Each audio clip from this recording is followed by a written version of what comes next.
Romain Maillet, c'est l'un des meilleurs Français en BMX. 2014, il est vice-champion d'Europe. 2019, il est champion de France du contre-la-montre, en lice pour les Jeux Olympiques de Paris 2024.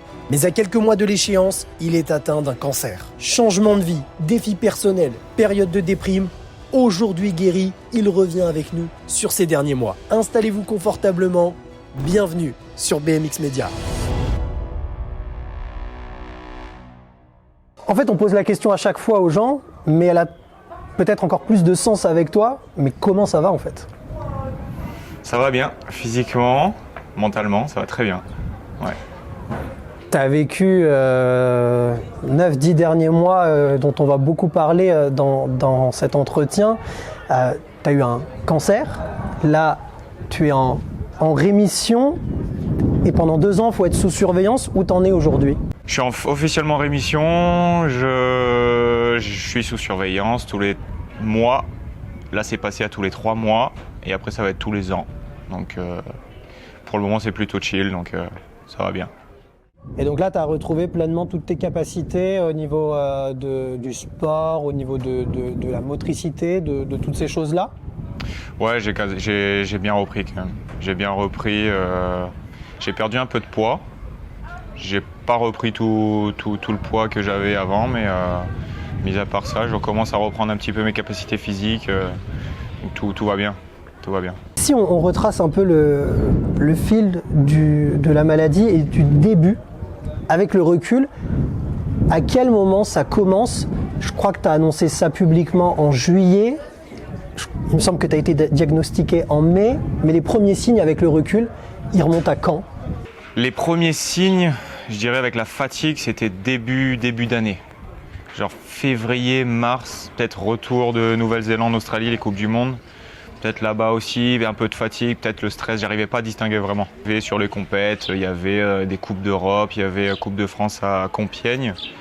Et je me sentais pareil, un peu fatigué. Bon, c'est toujours le stress, un peu des compètes, des voyages. Je vais dans la foulée une Coupe du Monde à Tulsa. Je sais pas pourquoi je suis allé là-bas d'ailleurs. J'avais aucun enjeu, il y avait strictement rien à jouer. J'y suis allé avec les potes pour kiffer et tout. Et là-bas, ça s'est pas très bien passé. Je commençais à... Pareil, peut-être un peu de stress ou quoi, mais je me sentais pas très bien. Une semaine après tout ça, je rentre et là je suis en train de bricoler dans le jardin et tout, et là boum, ça part.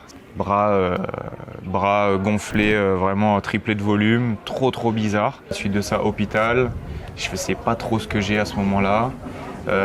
Biopsie, ils analysent ce qu'ils avaient vu entre eux derrière le thorax et tout. Et derrière... je crois que j'ai eu la date hier, j'ai revu la date sur mon téléphone, c'était début juin, genre le 8 juin. Et j'ai commencé les traitements début juillet. 1 mois d'intervalle à peu près. Quel cancer tu as eu? Parce que quand on entend le mot cancer, ouais. En fait c'est très vague, c'est très large, il y a plein de types de cancers. Toi, quel est le cancer que tu as eu? C'est super large, super large. Moi j'ai eu un lymphome, et même dans le terme lymphome, il y a plein d'autres cancers, tu vois.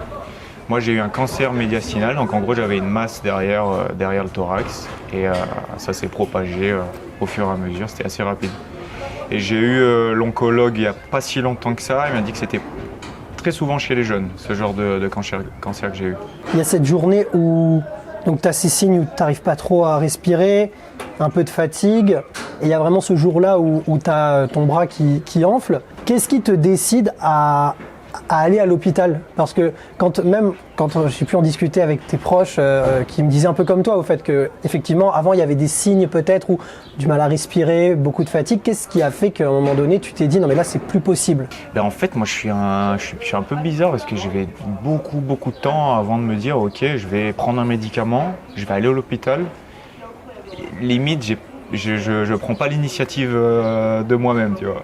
Si tu veux, j'étais tout seul en fait à la maison, j'ai bricolé, bras énorme, putain je vais à la douche, tu sais un bras un peu congestionné, genre t'as fait de la muscu, t'arrives plus à le bouger. Je vais sous la douche, j'essaie de mettre du froid, du chaud, je vois que ça passe pas, 1 heure après il y a Sarah qui vient, ma copine. Elle me voit, elle me fait non mais là il faut aller à l'hôpital direct. Et moi j'ai hésité, tu vois. Alors que normalement on m'a dit que c'était quand même un caillot de sang qui aurait pu éventuellement se balader, être beaucoup plus grave. Là c'était que le bras pour le coup, mais Mais j'aurais peut-être dû appeler les pompiers ou prendre l'initiative d'y aller direct. J'ai mis du temps. Franchement, j'ai mis 1h30, 2 heures, hein, après que le bras se soit manifesté un peu comme ça, tu vois. Ce jour-là, tu vas à l'hôpital et en fait, je crois qu'à la base, au départ, ils te diagnostiquent pas tout de suite le cancer en fait. C'est une embolie pulmonaire. Ouais, exactement. Il y a plein de... Si tu vas à l'hôpital, tu vois pas qu'un gars. Parce qu'ils sont en service, ils sont... Mais bon, l'info, je pense elle circule bien entre eux. Il y a un mec qui me dit, t'as le syndrome des loges. Il me dit peut-être qu'il va falloir, tu sais, le truc quand tu fais de la moto, que c'est congestionné au niveau de l'avant-bras et du bras. Il me dit, c'est peut-être ça, machin. Il y en a un, il vient me faire une prise de sang, il me dit de patienter, machin. L'autre, il me dit une embolie pulmonaire. Ils savent pas trop, en fait. Je suis resté pour le coup de 2 jours. Et à la suite de ça, ils n'avaient pas trop d'infos. J'avais un traitement anticoagulant pour faire circuler le sang, faire dégonfler le bras et tout. Mais pas d'infos. Et pendant combien de temps ça? 1 mois. Pendant 1 mois, tu sais pas en fait? Non. Et toi, dans ta tête, tu te dis quoi? Bah déjà, il y avait encore des courses qui arrivaient. Moi, j'ai envie de faire du sport, rouler. Il faisait beau, c'était le mois de juin, go quoi. Mai, juin. Et je dis vas-y, autant je vais pouvoir faire les prochaines courses ou peut-être pas. Bon, ça c'est mort. Peut-être plus les semaines elles passent, tu te dis bon bah ça c'est mort, ça c'est mort. Entre-temps, avoir un rendez-vous pour une biopsie. Donc en gros, ils vont chercher avec une aiguille assez fine, tu vois, mais un truc vraiment long où ils t'endorment. Moi, ils m'ont endormi un peu sur cette région. Et ils vont tac tac tac tac tac aller chercher. Ça fait pas mal, hein. Mais ils rentrent à ça dedans et à la suite de ça, encore plusieurs semaines, voire presque un petit mois, tu vois, avant d'avoir le résultat. Après, j'étais dans la montagne avec un groupe de potes et tout. Et là, on m'appelle, on me dit, bah, t'es délicat parce que le mec, tu sentais qu'il voulait pas trop donner l'info, machin. Et j'étais avec un pote en haut-parleur, j'étais en train de faire autre chose et tout dans la maison.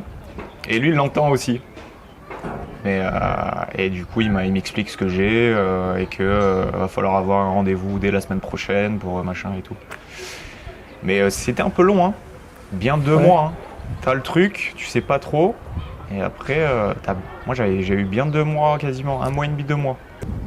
Et le moment où il t'annonce ça, je mettrai les liens en description, mais il y a des super podcasts où des gens racontent le moment où on leur a annoncé quelque chose d'un peu surdimensionnel, où tu as l'impression d'être ailleurs. Toi, comment tu vis ce moment où on te l'annonce? Moi, ça va être marrant parce que j'ai un pote, et j'espère qu'il regardera la vidéo, ça peut être cool. Il s'appelle Tchétché, c'est un pro en VTT, ouais. En enduro.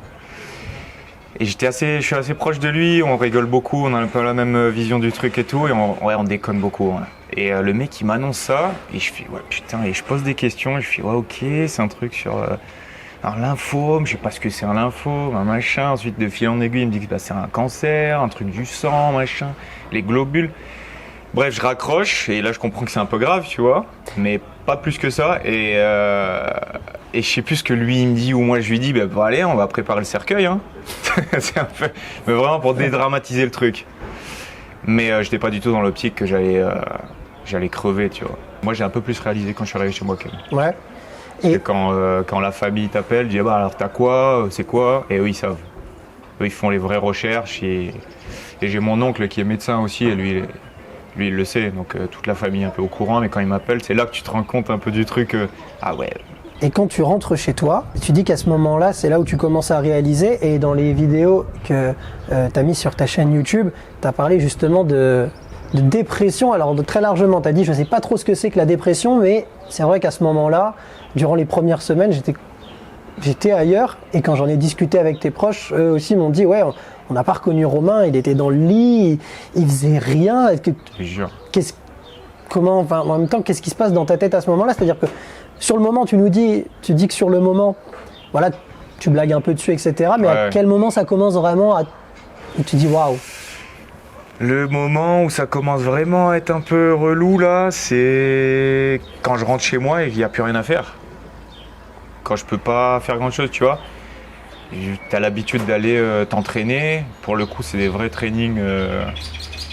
tu te mets là un peu la race et tout. Mais je fais un peu le parallèle. Demain, toi, tu peux plus faire BMX Media, tu peux plus aller commenter tes trucs, tu restes chez toi, tu peux même plus faire de vidéos, tu peux plus faire d'interviews. Au bout d'un moment, tu te dis bon, ça recommence quand? Et moi, je savais pas quand est-ce que je pouvais éventuellement reprendre une petite activité. Et à quel moment, parce que par la suite, tu montes le Mont Ventoux, tu fais le tour du lac Léman, c'est des défis immenses en cyclisme. À quel moment tu bascules en passant de j'accuse un peu le coup, je suis pas bien, à non, en fait, ça va pas se passer comme ça? Bah, tu sais, moi j'ai toujours eu plein de projets en parallèle de la carrière de BMX. J'ai toujours fait des cadres de BMX, des pièces, plein de trucs, tu vois. J'aime bien créer des choses et tu sais, le fait d'entreprendre des trucs, c'est cool. Juste le fait d'entreprendre, même si ça aboutit pas ou quoi, mais le fait d'avoir des idées et tout. Et je dis putain, j'arrive. Ah ouais, putain, ça m'est venu comment? Je regarde un truc sur Insta et je vois des gars. Bah, je recevais des messages aussi de malades, d'anciennes personnes qui ont eu le cancer. Ils me prévenaient un petit peu sur ce que je pouvais faire, pas faire, ce qu'eux ils ont vécu, quoi. Et après je me suis dit ben, qu'est-ce que j'ai vraiment le droit de faire et pas le droit de faire. Pour le coup j'étais sous anticoagulant parce qu'il faut aussi faire circuler le sang pour évacuer un peu le bras qui était gonflé. Donc pas de sport à risque, parce que là si je me fais mal c'est mort. Qu'est-ce que je peux faire? Je kiffe le vélo, je kiffe pas trop le vélo de route finalement, mais vas-y ça peut le faire. Et j'ai dit ah ben cool, plutôt que d'aller faire du vélo vers chez moi, autant faire un truc cool, quoi, un défi.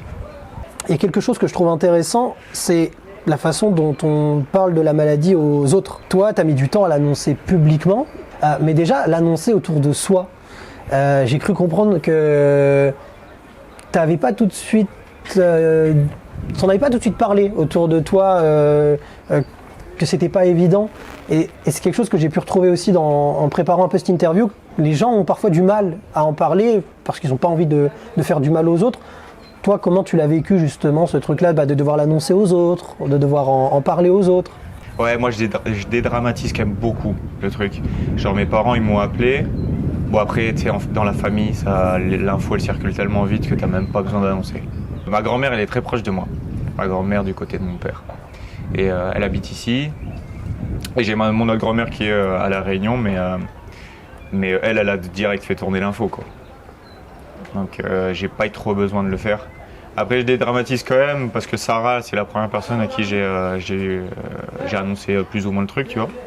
Et je fais moi mais tranquille, j'ai ça, mais voilà quand je rentre on verra et tout. Mais tu sais j'essaie d'esquiver un peu le truc. Peut-être que je veux pas trop me le. Te l'avouer à toi. Ouais, me l'avouer à moi-même, tu sais. Un peu en mode ouais tranquille c'est rien.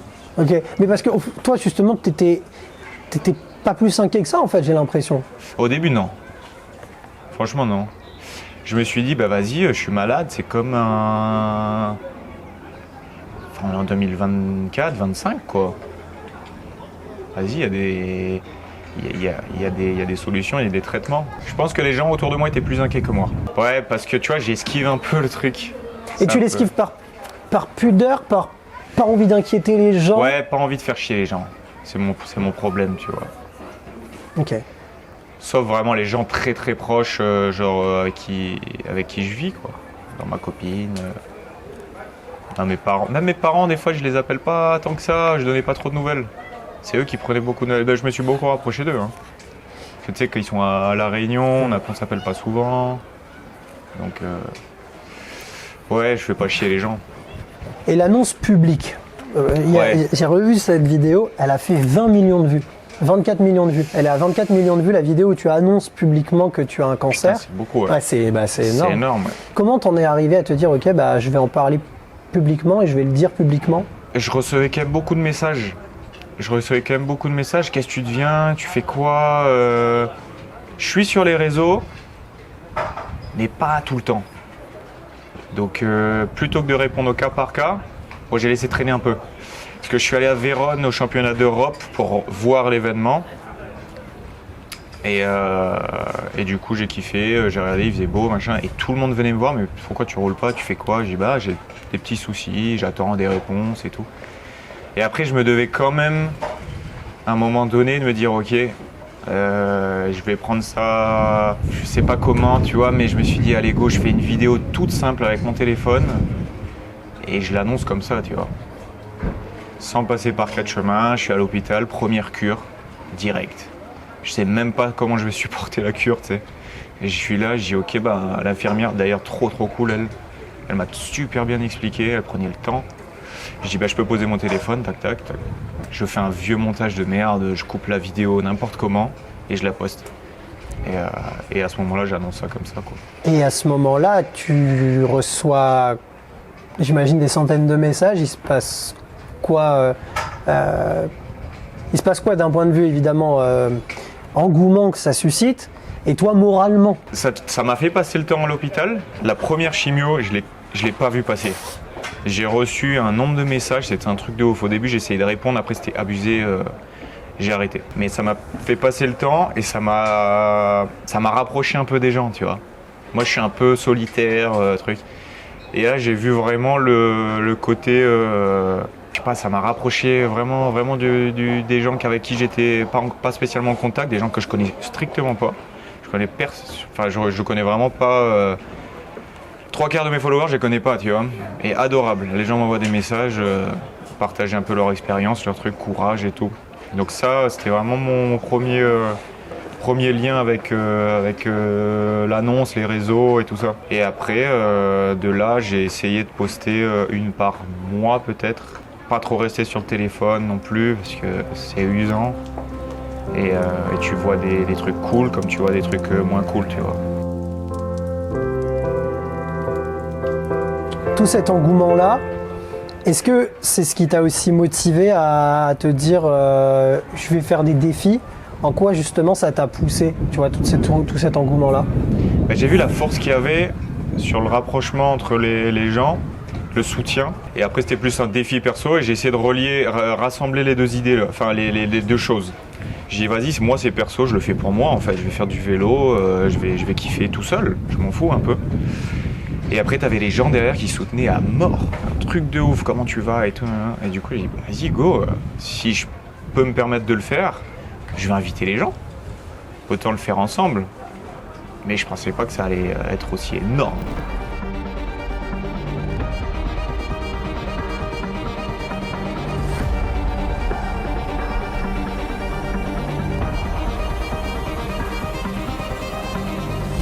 Qui ça t'a raté demain?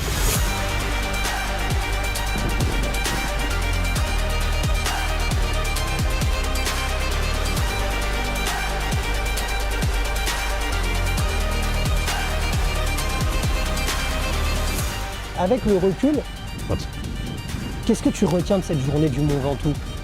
L'union fait entre guillemets la force, tu vois. C'est un peu bateau de dire ça, mais demain t'as un pote à toi en galère. Franchement, si tu peux y aller, si tu peux faire quelque chose pour lui, vas-y quoi. Sans intérêt, sans rien derrière. Et en quoi elle t'a aidé cette journée? Je suis pas certain. Autant j'aurais pas terminé le Ventoux le premier jour là. Mais j'étais genre, le cardio il était à exploser, je sais pas si les médecins ils voient ça, ils disent putain il fait quoi lui, c'est chaud. Et j'avais un peu de mal à respirer aussi. Ah ouais? Mais les gens, truc de ouf, truc de fou, allez vas-y continue et tout machin. Si tu veux t'arrêter tu t'arrêtes, moi je suis là non c'est mort. Mais ça m'a beaucoup aidé. Et pour les moments d'après aussi? Les moments d'après, parce que j'ai revu les images, franchement c'est les moments gravés dans la mémoire quoi. Ça sera gravé à tout jamais, c'est un truc de ouf. Mais ça aide beaucoup. Et en fait, ce qui m'a fait kiffer aussi, c'est que des personnes qui n'avaient jamais fait ça et qui n'avaient pas prévu de le faire, et ils sont venus. Et ils l'ont fait, bon, ils vont sûrement pas le refaire, mais ils sont venus, tu vois. Et ça, c'est bon. Qu'est-ce qui, dans les moments durs de la maladie, t'a aidé à aller mieux en fait? C'est les proches, les gens vraiment proches de toi. Sarah et la famille et tout. Ouais. Ça aide beaucoup. Pour les chimios, il me semble que les 3-4 premières se sont bien passées, mais par contre les autres ont été plus difficiles. Qu'est-ce qui fait qu'une chimio peut être plus difficile qu'une autre? Ben ça, je l'ai su après. En fait, si tu veux, ton corps, il s'affaiblit au fur et à mesure. Au début, j'étais fort, bien, j'avais mes 80 et quelques kilos, tout nickel et tout bien. Et après, ben, c'est du poison qui détruit, ça détruit tes cellules, justement pour détruire la maladie. Sauf que ce poison, il différencie pas la maladie des autres cellules.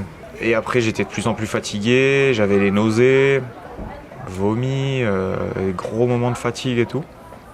Ça, c'était chaud, je pensais pas autant. Au début, j'étais un peu en mode, tranquille. Bah, le jour où on t'injecte le produit et tout, t'es pas très bien. Mais après, les jours qui suivent les injections, là, c'est un petit peu chaud des fois aussi. Bon, t'as des médocs, t'as des trucs, tu vois. Mais et sur la fin, c'était chaud. T'as fait 6 chimios. Les chimios, c'est les traitements pour guérir le cancer. Et après, les 6 chimios, qu'est-ce qu'ils te disent? Ils te disent que c'est terminé, qu'il faut refaire un examen. Il se passe quoi après la 6e chimio? Si tu veux, entre les chimios, tu passes un TEP scan. On t'injecte un produit de contraste qui va où ils vont voir à l'image s'il y a encore de la maladie ou pas, tu vois. En gros, je schématise un peu. Et en gros, je passe ça tous les mois.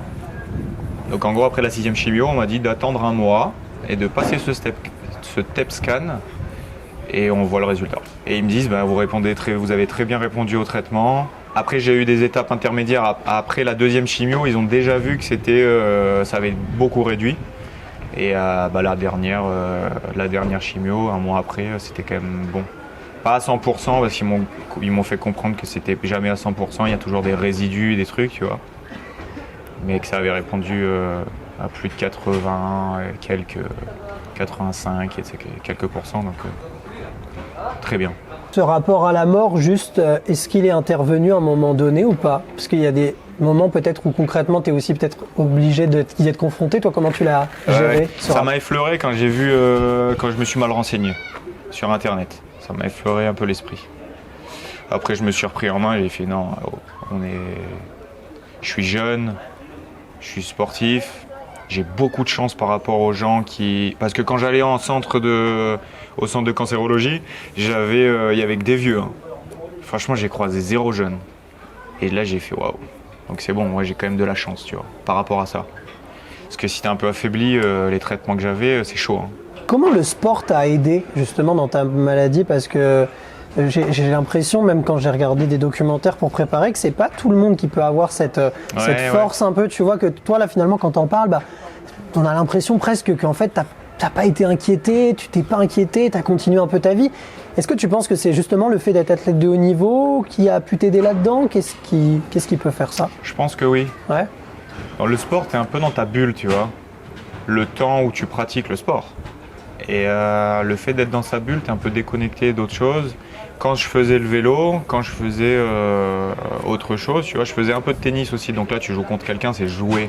C'est pas vraiment faire du... T'es un peu dans ton truc et t'oublies ce qui se passe autour. Et ça, c'est cool. Et donc, t'en es où aujourd'hui donc la maladie, on a compris que t'es en rémission, faut surveiller pendant 2 ans. Et à côté, c'est quoi tes projets? T'en es où? Est-ce que tu prévois encore de rouler? Est-ce que tu prévois de faire autre chose? J'ai appris il n'y a pas si longtemps qu'il y avait un championnat du monde en 2027 en France. Donc j'ai attendu Descartes, donc la première Coupe de France. Finalement 5-6 mois après ma rémission, donc peut-être un peu tôt, je savais pas trop. Et j'étais encore quand même dans le coup. Je me sens quand même bien avec très peu de préparation. Donc j'ai quand même envie de tenter le truc, j'ai quand même envie de tenter ce projet jusqu'à 2027. J'habite en Haute-Savoie et le championnat du monde se passera pas très loin de chez moi, à moins d'1 heure vers Annecy je crois. Donc c'est un peu ça le projet. Et à côté, je fais toujours ce que j'aime, tu vois. Je me mets un peu au coaching parce que j'aime ça et je le faisais déjà avant. J'arrive à me débrouiller, j'ai mes trucs à côté aussi. Donc, Comment la maladie t'a changé en tant que personne? Parce que j'imagine qu'on ressort pas de tout ça en étant pareil. Plus de solidarité. Moi, je suis un peu perso, même si j'aime beaucoup partager avec les gens proches que j'aime. Mais là, je me suis vraiment rendu compte de la force et de l'importance, tu vois, de l'entraide, du soutien. Truc de ouf. Et je pense que je suis un peu plus calme aussi. Je dis un peu moins n'importe quoi. Je réfléchis un peu plus avant de parler. Mais vraiment, les gens, l'humain, ça m'a choqué. Ton rapport a changé. Mon rapport a vraiment changé par rapport à ça. Le premier tour de piste que tu as fait à Descartes, ta toute première manche, donc depuis très très longtemps. Raconte-moi ce tour, raconte-moi comment tu l'as appréhendé, comment tu l'as vécu. Ça faisait donc 5-6 mois que tu n'avais pas fait de course, tu reviens d'un concert et tu gagnes ton premier tour de qualification, quoi. Ouais. Et... Tu l'appréhendais ou pas ? Et franchement, non. Non ? Non, parce que j'ai quand même roulé un peu avant. Je roule à Genève. Je suis à côté de chez moi avec Renaud. Et on s'est fait quand même quelques sessions. Donc Renaud, il est très bon, tu vois.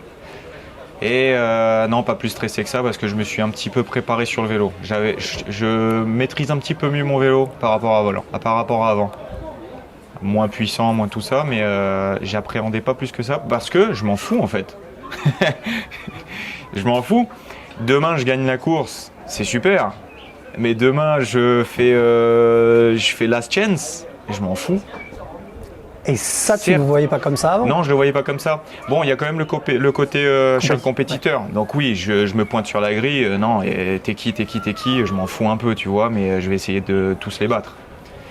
Mais en vrai, je sors au last chance, ouais. J'irai avec mes potes sur le bord de piste encourager mes autres potes. Mais en vrai, il faut pas se prendre la tête pour ça, tu vois. Récemment, Romain Maillet a lancé une cagnotte en ligne pour continuer son rêve de BMXeur. On vous met le lien en description. Si vous avez aimé ce podcast, vous pouvez mettre 5 étoiles et si vous êtes sur YouTube, vous pouvez liker la vidéo. Merci à vous et à très vite sur BMX Media.